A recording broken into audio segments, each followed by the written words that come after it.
Hello, I'm here today with Patrick Hiebert of the Autris Group. I'm Leslie Lawrence, and we're here from beautiful Playa Pacifica. Patrick, why don't you tell us a little bit about how this vision came to life? Thanks, Leslie. Appreciate you doing this with us. And, we had a lovely day here in Nicaragua on the beach. It's pretty bright, so I apologize for my squinting, but it's a really nice day and nice breeze off the ocean, and it's a great place to sit and talk for a little while about Autris. So my name is Patrick Hiebert. I am the CEO of Autris. Autris is a public company on the OTC exchange in United States. It's the parent company to Eco Villages and Vita Verta Agroforestry, and we create not only the agroforestry farms for people to invest in and potentially get residency through, but also we're very intensely developing freedom-oriented communities around Latin America, and we're sitting in Playa Pacifica here, which is also going to become one of them, and these are called Veritas Villages. So this would be Veritas Village, Nicaragua, and we currently have 2 Veritas Villages in Panama. We're just in the process of acquiring land and starting a Veritas Village in Costa Rica, and then expanding into Mexico, Argentina, Ecuador, and other places. So if you go back to the beginning, how did this all really come to your mind to create these communities all over Latin America? Well, when I was younger, I didn't really realize how, libertarian I was, right? I grew up in Canada. I lived in Canada most of my life. And then I had a software business. That was my background in software companies. And I just got taxed so heavily in Canada. By the time, if you add up all the taxes, it's probably 70% of your income, right? So, and when you sell a company like a software company, it really hurts to give away that much. And so I really got sick of, honestly, of big government and big taxes and having no say against anything like that. It was just like, oh, we're going to layer on another tax. In Canada, recently added the carbon tax. That's even additional since I was there. And then that combined with, so I moved down to Nicaragua first and spent many years here in Nicaragua and then Belize and Panama and different countries around here. But that kind of came in concert with, finding community or building communities down here was really just because it was such a great place that I wanted other people to have the opportunity to come down. And I wasn't really thinking about the Veritas Village philosophy at that point. It was just more like your standard, here's a community, come move in, it's a cool place to live. But it really kind of formalized during COVID. And prior to that, just to give a little history, is my son and I lived on a boat up in Canada. So we learned a lot about self-sustainability, right? Create our own power, create your own potable water from ocean water, seawater, salt water, and basically, catch fish, eat different things from the ocean and that sort of stuff. So we really enjoyed that. It was more of a hobby than a lifestyle to some extent, but I just loved that ability. I wasn't reliant on the government for my electricity. I wasn't reliant on them for my water. I wasn't reliant on for sewer. I wasn't reliant on for food. And I didn't realize how much I loved that while still being luxurious, right? It wasn't like, sometimes with people think that these communities, if you're off grid, we build off-grid luxury Veritas Villages. They're not off-grid cabins in the woods. Right. And so people don't always understand that. But I just want to point that out. And so that background combined with when COVID hit, that really, set our minds towards the F.I.R.S.T philosophy. And F.I.R.S.T stands for, or the acronym is F.I.R.S.T, obviously. And it stands for freedom, independence, resiliency, sustainability, and transparency. And that resonates with a lot of people, right? They understand, okay, I love the idea of not relying on big government, big corps, big pharma, all that. And I don't like the idea of big taxes. Fortunately, down here in Latin America, the taxes are very low. They're generally jurisdictional tax territories. So it means if you have a business here that has clients, say you're an architect or something, and your clients are in the US and Europe, you can literally have a whopping 0% tax on your business and your own payment from that business. So for me, coming from Canada, when I go from 70% tax with the, income tax, GST, HST, carbon tax now, property tax, you name it, there's a couple dozen probably taxes that you layer on, pension plans and all those sorts of things, that at the end of the day, I could live here off of 30% of the income that I had up there and not only have the same kind of break even amount of income, but a way better lifestyle because everything else is way less expensive here. And it's a live and let live culture, which is why we've chosen to make the Veritas Villages here. And we don't make them in Canada or the US or Northern Europe or something, because it's not a live and let live culture there. The Western world's becoming more and more authoritarian. And whether people think that's a conspiracy theory or not, I mean, just look up the statistics. So, Right. so. And what has the response been from the general public, and how do you find the people that are like-minded? Well, the response has been actually overwhelming for us. We didn't realize how many people out there were like us, like-minded people that also, weren't crazy about how their governments handled COVID with lockdowns and economic shutdowns and mask mandates and vaccine mandates. Veritas Villages has none of that. Like, private land here in Latin America, you close the gate and nobody's coming in and telling you, like in Canada, where they'd go into churches and arrest pastors because they were giving church sermons without masks. And it was ridiculous, right? I mean, restaurant, if you were sitting down, you could take your mask off, but if you stood up, you had to put a mask on. None of it made any sense. And there was a lot of sheep that followed along with that. In fact, Canada had a recent election and a lot more sheep apparently came out of the woodwork and voted in almost a majority government for the very authoritarian Liberal Party. And I'm not right or left, conservative or liberal or conservative or Republican or Democrat. I'm right down the middle with what's logical with libertarian, like live and let live. And, you don't hurt your neighbors basically, and follow some logic. That's all, Right. So that really, like I would estimate, and this is just my personal thoughts, but I would say there's 2 to 5% of the population of the globe is basically thinks like we do, right? And they think, I'm sick of the overreach of governments. But 2% even of the population of the world is pretty big. And so it's been hard for us to keep up with the communities because we announce them and within months there's so much of, the home sites are sold, people are designing their own homes and we're building them and the communities are coming together. So even if it is only 2% of the world's population, it's been overwhelming in terms of popularity. Right. And I have to go around speaking at, the Free Cities conferences and things like that, where it's nice because you have a lot of like-minded people that get it. And that's exactly the same as our communities. You can sit down like this and talk, and there's no cancel culture, there's no censorship. And if I feel like talking about the fact that I thought the masks were ridiculous during COVID, I can say that, and most people honestly will agree with us. We're not gatekeepers in our communities in terms of you can't live there. But I'll tell you, if you're a far leftist, you're not going to like it. So you probably won't want to live there. Right. So likewise, if you're far right, you're not going to like it. But, right now the woke culture is so strong that, it's just nice to be able to sit down, have a beer or a glass of wine, watch a sunset.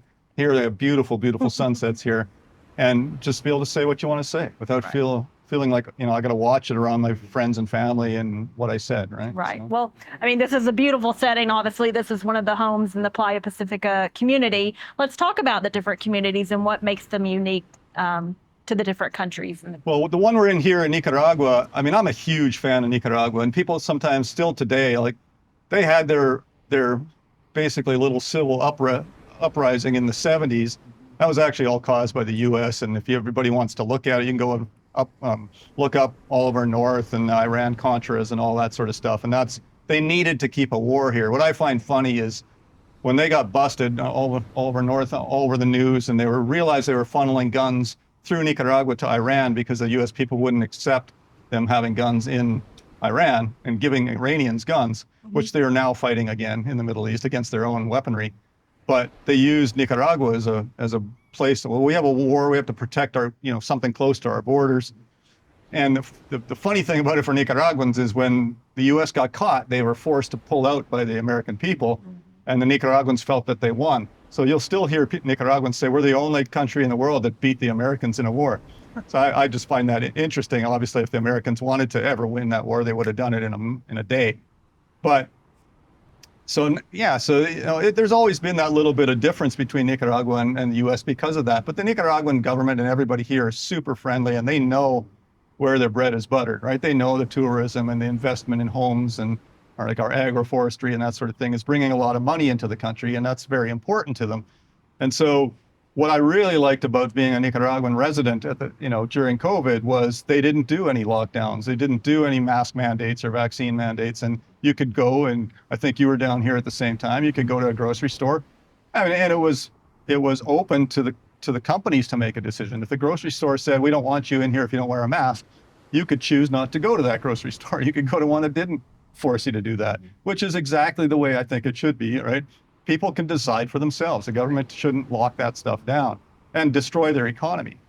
And the president here in Nicaragua basically said, I paraphrased this before, but it basically said, you're not children. I'm not your father. You decide how you want to handle the pandemic. And we'll help you if you have elderly parents or grandparents or something. We'll help, bring food and things like that for them. But we're not going to force them to be alone, locked down by themselves with no help. And, if something happens, you can't go to a funeral or you can't go to church or school or whatever. And so it was a very normal life here. And that made me realize that when I decided to become a resident of Nicaragua before that, that I made the right choice. So Playa Pacifica here, where we're sitting, is becoming another Veritas Village. We're working on it. One of the key points in Veritas, we have community orchards, gardens, community stables. The ones in Panama, we have a tilapia pond and that sort of thing. So it's meant so that you're free to do whatever you want. It's a freedom-oriented community. But if we ever do get, and we probably will get, another COVID-like event, I don't know if it's going to be a virus or something else, but another authoritarian test of how we can lock people down, in those communities, in our Veritas Villages communities, they're not going to be locked down. They're going to be, this is our private land, and you own a title in these communities just like you would in US or Europe or anywhere.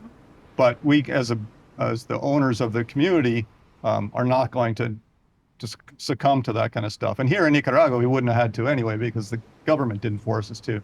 Now, it's a little more difficult when you're on the beach. We're in probably one of the nicest beach areas. I personally believe, I'm jaded, I guess, because we have this community, but it's an amazing beach right here. And you have two surf beaches on both sides, Asachio and the meat grinder. And, one's very difficult, one's easier. And for surfers, they love it. You can literally, I'm sitting here looking at the meat grinder. I can see what the waves are going to be like.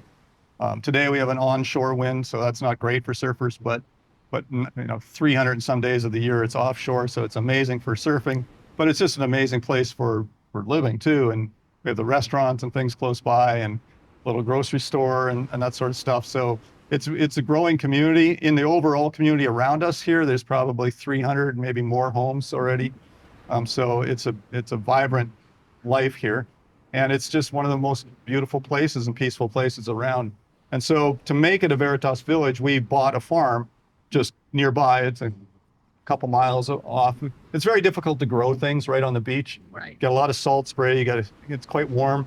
You get inland a little bit, you don't get that salt spray, so you can grow your papayas and bananas and everything and have the livestock. And so you get the best of both worlds. You can live here. You can, gather your food if you want, or have somebody, we have farmers markets here as well, like every Tuesdays and Saturdays or whatever it is that, guys come out with their produce, and it's just a very inexpensive way and a peaceful, relaxing way to live.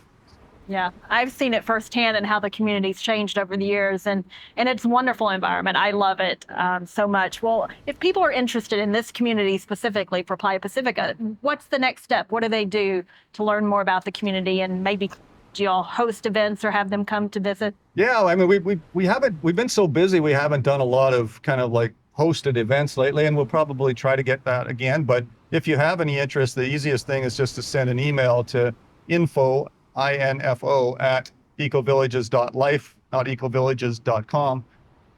It's the shortest one we have, right? So it's easiest to remember, info at ecovillages.life. And one of our property experts will get back to you right away. They're very responsive. And also we have, brochures with all the detail on these communities, and any questions you have, obviously you're welcome to come here anytime. Like I said, sometimes people have this idea that, Nicaragua, that sounds dangerous. Are you going to get kidnapped or something? It's actually, for many decades now, it's been usually at very least in the top 3 safest countries in the Americas. Right? It's not far off from Canada. Canada's going the wrong direction with crime. Nicaragua's held steady at very low crime. El Salvador is the only country that recently, I would say, is probably a little bit, quote unquote, safer. Like the statistics is homicides per 100,000 people or whatever, and they're all around that same mark. But, Nicaragua's always been one of the safest countries here. And they did something smart back in the 80s and probably didn't even realize it. They wanted to, well, first of all, in this Latin American culture and Latino culture, grandma is basically the boss, right? Mm-hmm. And if she says you're not getting, you're not forming gangs, and, they basically had a form of grandma plus neighborhood watch, and the gangs never formed here, like Salvador and even in other countries, Guatemala and other countries that have, there was a lot of gang problem. Fortunately, Bukele and El Salvador has really cleaned that up. Mm-hmm. But that never took hold in Nicaragua, so it's always been very safe here, and people don't realize it, how safe it is. It's certainly more safe than the U.S., safer than almost any big city for sure in the U.S., maybe equal to like a Midwestern town kind of thing. But so it's a beautiful place. I can't say enough about it. I love Nicaragua. Do you find that the people that are coming here, are they coming here to live full-time, part-time, vacation homes? What's the mix? It is a mix. I think there's more and more, especially since COVID. I mean, it's a lot of Plan B stuff where people go, I need a place to get a home and a residency. And we actually have a home and residency combo pack kind of thing that we do. A home here in Playa Pacifica and a parcel at our agroforest, which you can use to apply for residency. So you get both. And even if you don't want to live here, permanently, you have that in the back of your mind, the piece that I have a place to go to where they've proven, the proof is in the pudding, when crap hits the fan, they didn't act ridiculously, right? Right. They just handled it with logic. And so it's nice to have that. Plus the beauty of it too is like here we have, for instance, this home is a 3-bedroom home that we're sitting in front of now, but we have 2-bedroom tiny homes, and that's almost like an oxymoron. Most people don't make 2-bedroom tiny homes, but they're great for rental too, because one of the things, like if you compare Costa Rica with Nicaragua, Costa Rica has been advertising itself for 50 years as a rock star place to be if you want to go on a vacation. Well, Nicaragua is right beside it, just as beautiful, has maybe even a lot more differentiation between forest and jungle and different kind of animal biolife and stuff like that. So it's a beautiful place of volcanoes, lakes, incredibly beautiful empty beaches. But they sucked at advertising, right? So they really just never figured it out. So there was also a lack of accommodations for so long, and that's still the case. There's not enough places in Nicaragua for all the tourism that's happening now because of the reputation they got of how they handled COVID. There's a lot of freedom-oriented people that went, hey, I want to check out Nicaragua, and the immigration department's been overwhelmed because they had about a 4,000, I've heard last, was about a 4,000% increase in immigration into the country. Everybody thinks that, Central Americans are going to the U.S. Well, trust me, there's a lot of Americans coming the other way too. And unfortunately, the Central Americans will realize when we're going to U.S. and Canada and Europe, it's very expensive to live. Taxes are enormous. Weather sucks. Right. So they'll probably come back. But anyway, yeah, so it's been, it's really good for rentals too, right? Because of that lack of accommodations, you get a pretty good steady stream of rentals. And here we have a couple seasons. We have the typical kind of Christmas to Easter season of North Americans, Europeans coming here because it's when their weather is the worst, and the weather here is really beautiful. It's like sunny all the time. And then in, probably the end of June to September or so is when the North Americans are, the kids are on holidays. So families come down here, especially the surfing families, so you rent well then, and then you're back into there's some low spots, and, October is a bit of a rainy month here, so don't have that much. But in general, you have kind of 2 rental seasons, which is really good for rental revenue. We have all those pro formas with the anticipated ROI for the homes that they rent here. And if you rent and you still have that peace of mind of having your landing pad, if you need to, it's just like, okay, I'm not going to rent for the next 6 months because North America is going crazy or something, right? So you can just come down here and hang out right on the beach, and it doesn't get much better than sitting out here. So. And from the rental side, I mean, do y'all manage everything and take care of it? Do I have to worry about any of that myself? Yeah, it's 100% turnkey. And we actually have we have a department within the company that does property and rental management. And the reason we've done that is because we've, we've tested it in the past by having others do that. But the problem is if they don't do a good job, if they don't clean the houses well, if they don't take care of them and keep them maintained up to our standards, then it reflects poorly on the community. And people go, well, I don't want to own a home here because I just stayed in one that was garbage, right? So we do it ourselves, and to keep that level up, so people come down and go, wow, this is beautiful, and the house is so nice, and it's kept perfectly, and so that's the goal, and so that people see the community for really what it is. Perfect. Okay, so we're at this beautiful home. I would love to learn more about the different models and the homes out here and the community. So let's really dive into that. Sure. Yeah. I mean, these homes are very special. We have an architectural group within the company that I think is incredible at making some designs. This particular one is Spanish colonial design. We have more modern, more California modern styles, and various types of things that would look good in the mountains or whatever. But everybody has their own taste. But these homes are special in a number of ways. They're ICF, which is insulated concrete forms. So basically, these are all concrete walls with insulation in them that has a high R value, if you're familiar with insulation and all that. It's because it's warm here, right? So you're never heating, but you are using air conditioners. And so in order to keep that, cost down, we really have and it's also extremely strong. These are all these homes are built to California earthquake code, just so they're solid as a rock. And we really put a lot of work into the quality of the building of the homes. And one of the reasons too that we put in very efficient air conditioners, and we make sure that the homes are very well insulated and multiple panes of glass and everything, is because they're also solar powered homes. So it really cuts down. These here are actually in Playa Pacifica are hybrid. So you can have a little bit smaller battery power, because if the home gets abused, which I would say like New Year's Eve is a common one where people party all the way through the night with big boom boxes and everything.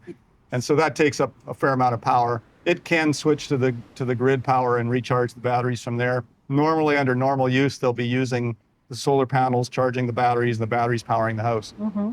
But there's no difference inside the house.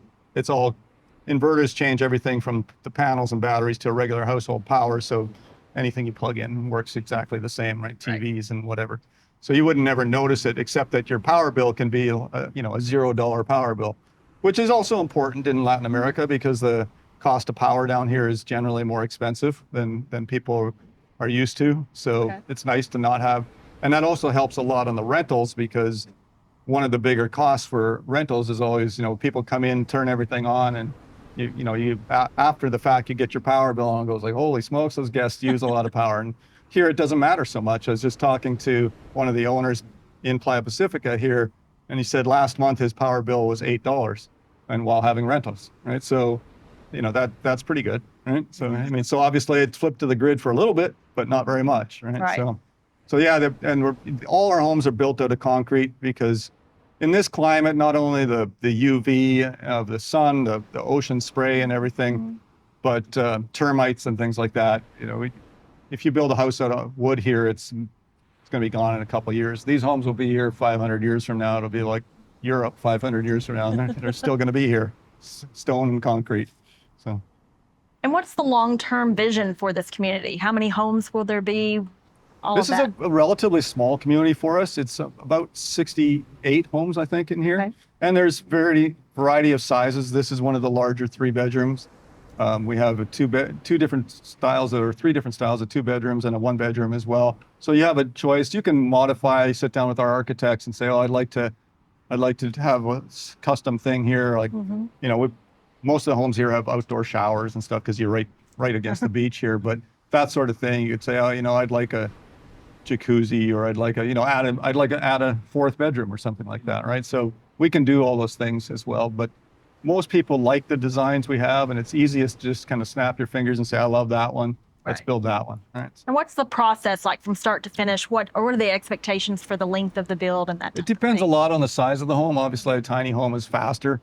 You're looking at 6 to 10 months for a smaller home, and maybe 10 to 14 months for a larger home. And that we give that kind of bit of a cushion in there too. I'd rather say, hey, your home was done in 9 months and you're happy with it than 18 or something like that. So, it's not easy building down here. It's training a lot of people with the the quality that we want, and that, so it takes a little bit longer. But concrete takes longer than stick homes in North America. You frame up a wood home with 2x6s or whatever in Detroit or something. It goes like that, right? But this is a lot of work to build concrete homes, but they're super solid, and like I said, they'll always be here. So. Right. And I'm assuming most of your customers, are they North American? Where are they coming from? And how, for those that are coming from other countries, how is it different than building, say, in the U.S. and just everything from the paperwork to if there's financing and those type of things? What are the differences there? Yeah, well, surprisingly, there's a lot of like-minded people around the world. I think I said to you the other day when we had 10 couples in a row, and then the demographics are wide too, of kids or people with little kids, babies and teenagers, and up to people that are retiring. So the whole works, and it makes for a nice mix of a community. Mm-hmm. And the other day when we were showing one of the Veritas Villages, there was people from, where was it? Italy, Germany, Netherlands, Britain, Scotland, Ireland, US, Canada, New Zealand, Australia. So in a row, there wasn't one from the same place, but they were all like-minded, and they were all feeling kind of like that libertarian vibe of like, I don't like big government. I want to have a place that I can get away to not have that kind of thing happen again.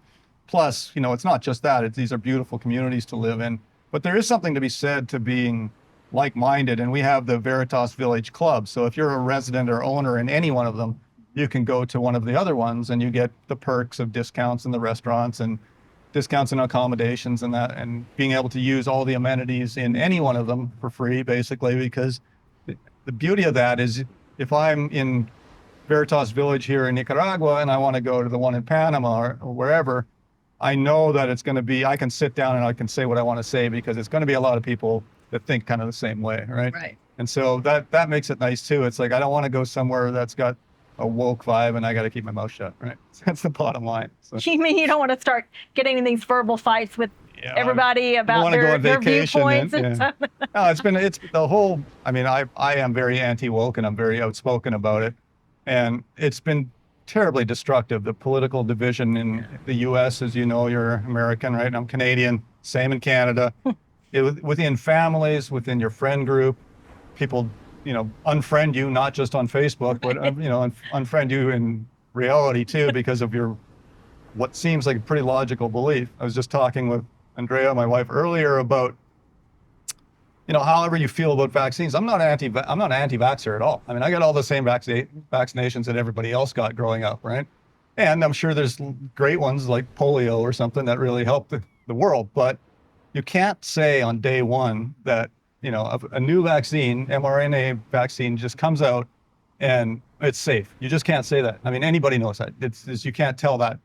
And so those kind of lies and things just got under people's skin. So to be able to say that with ease in a community like this is kind of nice. Nobody's going to really argue with me because they're generally logical people.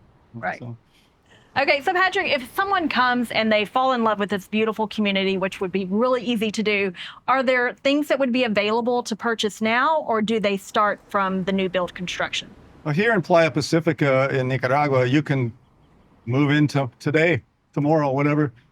We built 5 basically show homes. 3 of the smaller homes are done. The 2 bigger ones are going to be done in the next month or so. By the time people are seeing this, who knows, they'll probably be done.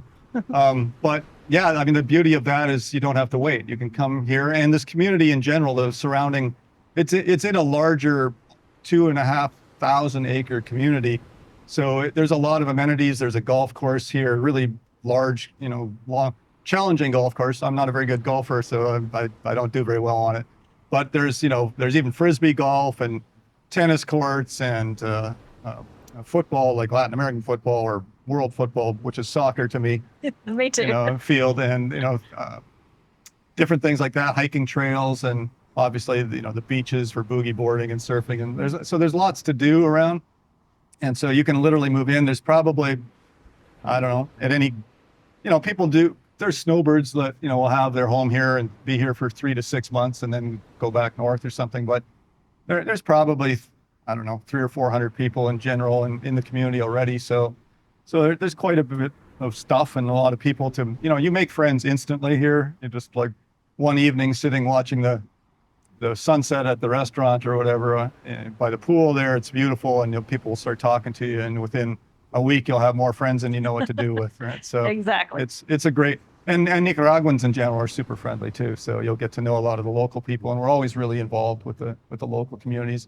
We have our foundation called Help Them Help Themselves, and we've built schools, we've built clinics, we've built homes for people and different things like that. So, we're very well respected in the community, and a lot of people, are part of that, and that's another thing to do if you come down here. If you want to volunteer and help out, there's lots of that going on too. So.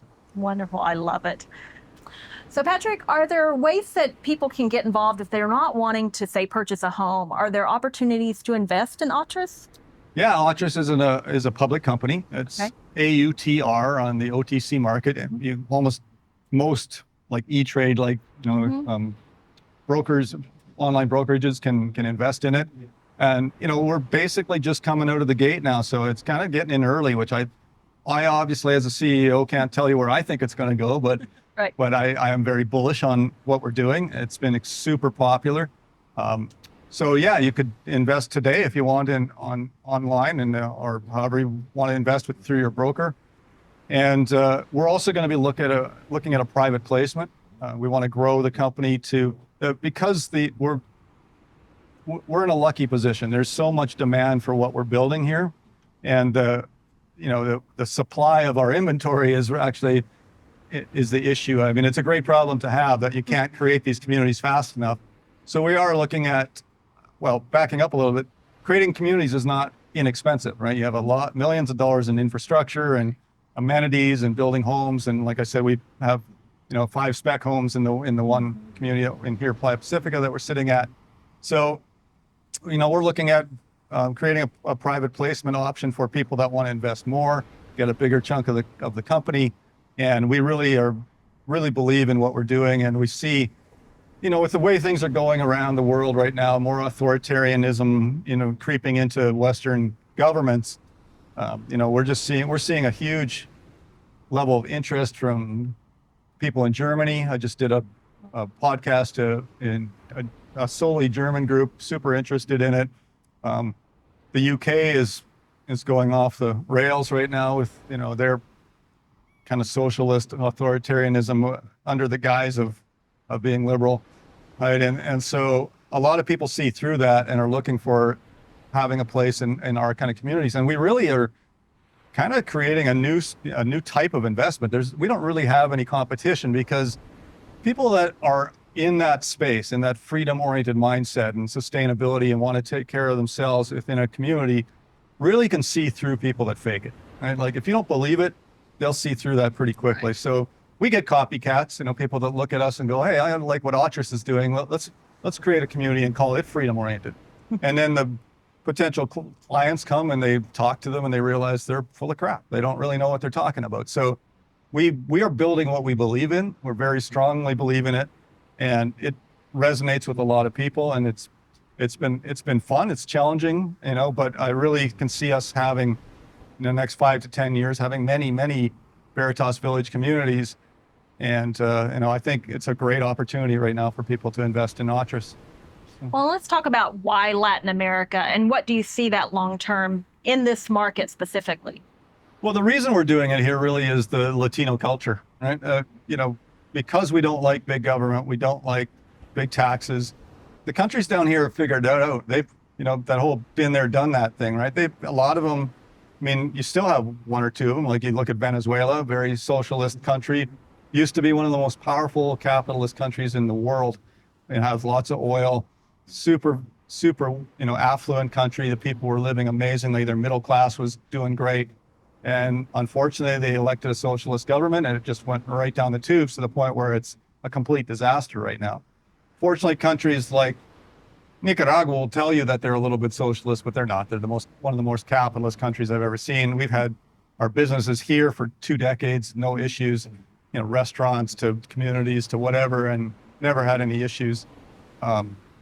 Panama has always been considered quite stable because it has the influx of the revenue from the canal, keeps it going in a very logical way. It's a banking center. It's an airline hub, right? So it has a lot of things going for it there too. And Costa Rica has always been thought of as, a super stable country as well.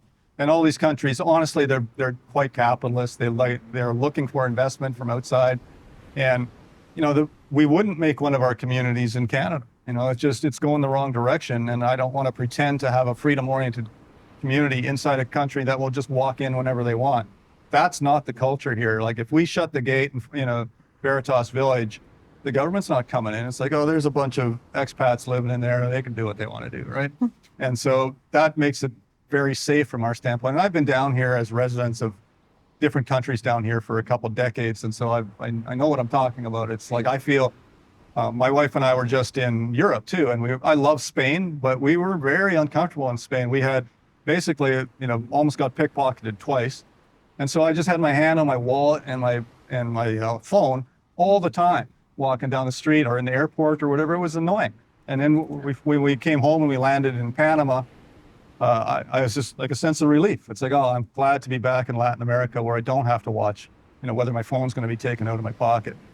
And, I was having dreams already in Europe of like waking up with, they left me one credit card and I would quickly check my wallet. So, oh, good, that was just a dream. But it wasn't just a dream. There's a lot of that going on. So the crime has gone crazy in a lot of places and it's the opposite here. So we're very bullish on Latin America.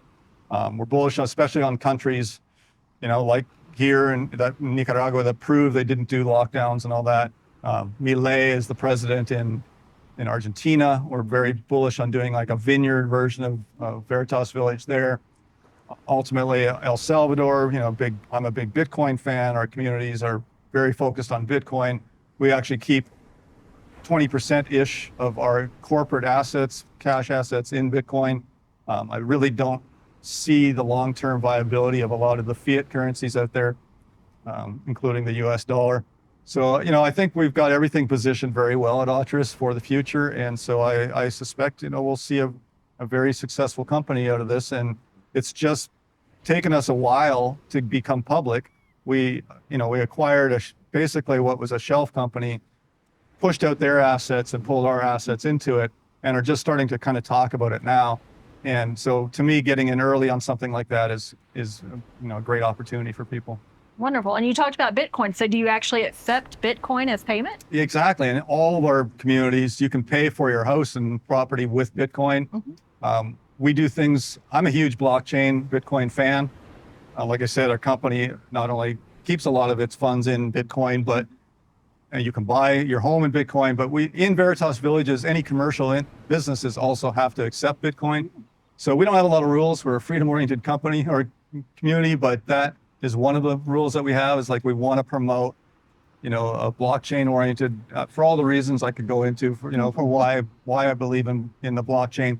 And then we do some stuff that's really unique. Our HOAs in these communities are going to be on a DAO, which is a decentralized autonomous organization, which means it's also on a blockchain like Bitcoin. It's basically like SurveyMonkey on a blockchain, right? So if you want to vote on something, you can vote on, whatever there is, like whether there's roosters, and I can never think of great examples, so I use that one a lot. But roosters in the community, it's because I'm not a morning person, so I don't want to be woken up by roosters. So, maybe I want to vote to say no, I don't. But it's all on the blockchain. It's secure, it's transparent, and there's no HOA president that you can point to and said, oh, they made a decision that I didn't like, right? Now you can just look at your peers around you and go, hey, you guys didn't vote with me on this, right? So that's a lot more fair in my mind. And then we are implementing something that's going to be very interesting, I think, called quadratic voting. And it sounds complicated, but really what it is let's say, well, it's basically a way for you to put the emphasis on the votes that are mattering to you. So if the rooster thing isn't your thing, but you want to make a third tennis court or something, and that's the votes, let's say you got, as a community, everybody received 100 votes a year. Pick a number, whatever it is. But you could say, you know what, the tennis courts are so important to me, I'm putting 70 of my 100 votes against that vote. It gives you 70 votes on that thing. Whereas somebody else might go, I don't play tennis, I don't care, but I like the roosters in the morning. I'm a morning person, I like to hear them, right? So that they might put, 25 votes or something on the rooster thing, and you'll put a bunch of votes on the tennis court thing. And that gives you a way to impact the things that are important to you. So I think it's a very, unique and interesting way of voting too, that again, gives you more say as a community member on the things that are important to you. So we're doing a lot of unique things like that. I've been doing this for a couple decades, and the biggest anxiety in any community is always surrounding the HOA, the homeowners association. And either the developers, if they're kind of control freaks, they'll appoint somebody to that position, and nobody likes them because you can't make everybody happy all the time. Or the community elects them and they still don't like them because they made a decision that they didn't like, right? So this way, the community is making all the decisions, and with quadratic voting, you can make decisions on things that are actually important to you, Right. and you don't have to worry about the ones that aren't. So I think it's very unique, and it also takes a lot of that angst and anxiety out of the community. Yeah, no, it's fascinating. I had an experience with an HOA once and got nominated to be on the board, Lucky and I you. was like, never again. That was a nightmare. Yeah, So I'm working my way off a couple of HOA boards right now. So. no, that's really fascinating. I've never heard that concept. But again, it goes with the Autris freedom-oriented thing, right? We write out, like, there's laws in some of the countries, for instance, in Panama, when you sell 51% of the home sites in the community, you have to turn over the HOA as a developer over to the residents, right? We do it on day one, right? I have no interest in getting into battles with people over roosters, right? So let the people and the residents decide, right? On everything. And I found over the years too, that if you do that, you let them decide, people make good decisions. Like if it's one person living in the community, maybe not. They're not always going to make it. Once you get 7 or 8, there's enough people in the community. Once you get to 50, 100, there's plenty of people in the community that the average decision is always beneficial for the community because people care about their communities. Right. Perfect. So that's, I guess, about it. But I appreciate it having you here, Leslie. And we had a beautiful foreground, I guess, not background, although I think you could probably see the reflection of the waves. I see the beautiful ocean. The sun is coming out. It's absolutely beautiful. I probably could just sit here in this rocking chair the rest of the day and chill out. I think I might. Enjoy the sound of the waves. We just need a mimosa or something from Seesaw, then it'd be perfect. Exactly. Well, we maybe have them bring them over. But there you go. Yeah, it's a beautiful spot. I encourage anybody to come and check it out. And like I said, we have a number of homes that are turnkey. You could buy one and put it on the market right away.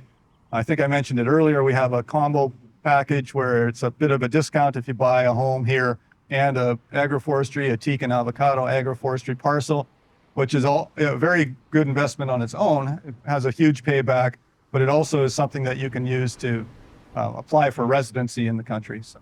Fascinating.